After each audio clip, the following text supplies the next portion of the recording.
How property taxes are calculated is a mystery to some. We're going to take a moment and show you in a very simple way a basic step-by-step process of how a tax amount is calculated on a sample residential property in the state of Kansas. There are three components that determine the amount of taxes on any particular property. The appraised value of that property. This is determined by the county appraiser using approved appraisal techniques to establish market value.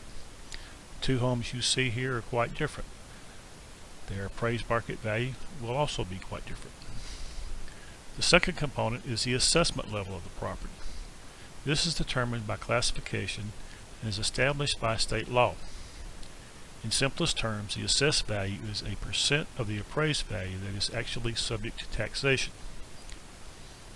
And the third component is the mill levy. The mill levy is based upon the financial needs of taxing jurisdictions that property resides within. In our sample, Joe has a residence in Great Place County, Kansas. His home lies within the following taxing authorities: Great Place County, the City of Somewhere, and the XYZ 123 School District, all who have the ability to levy taxes. The county appraiser's role is to establish the market value. He must properly identify the property and its ownership, gather and maintain physical data about the property, classify the property correctly for assessment level, and use approved methods to establish a value for tax purposes that reasonably reflects market value. In the case of Joe's home, the county appraiser has determined an appraised value of $175,000. The assessment level, or rate, is simply a fraction or a percent of the property's appraised value that is used to calculate tax amount. Different classes of properties have different assessment levels in Kansas. For example, residential properties such as Joe's home are assessed at 11.5% of appraised value, while the convenience store that may exist on the corner is assessed at 25% of appraised value. These assessment levels are established at the state level, but are maintained by the county.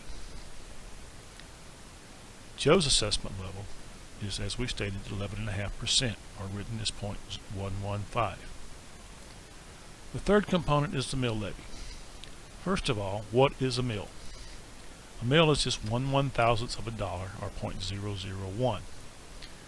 So how is the mill levy determined? A jurisdiction with taxing authority determines the total taxable assessed value of properties within its jurisdiction, then looks at its budget and its budgetary requirements for the coming year's operation.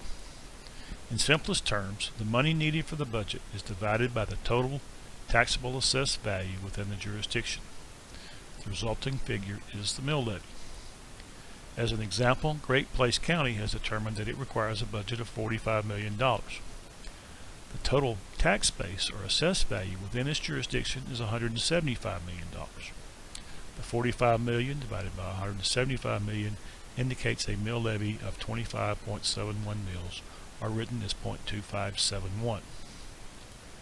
Each taxing authority establishes its own mill levy, and the mill levies are totaled and applied against the assessed value of each individual property.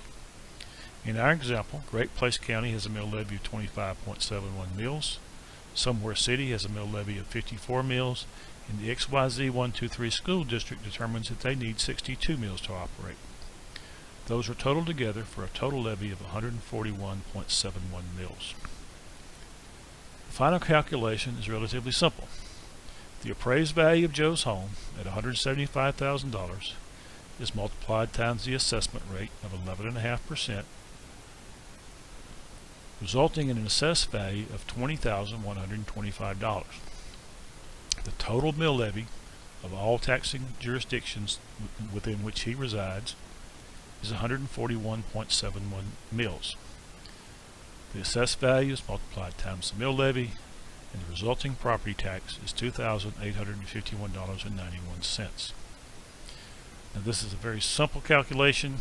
It can be much more complex. There are other issues such as certain exemptions, properties that have mixed assessment rates, but this gives you a very basic idea of how taxes are calculated in the state of Kansas. Thank you for your time.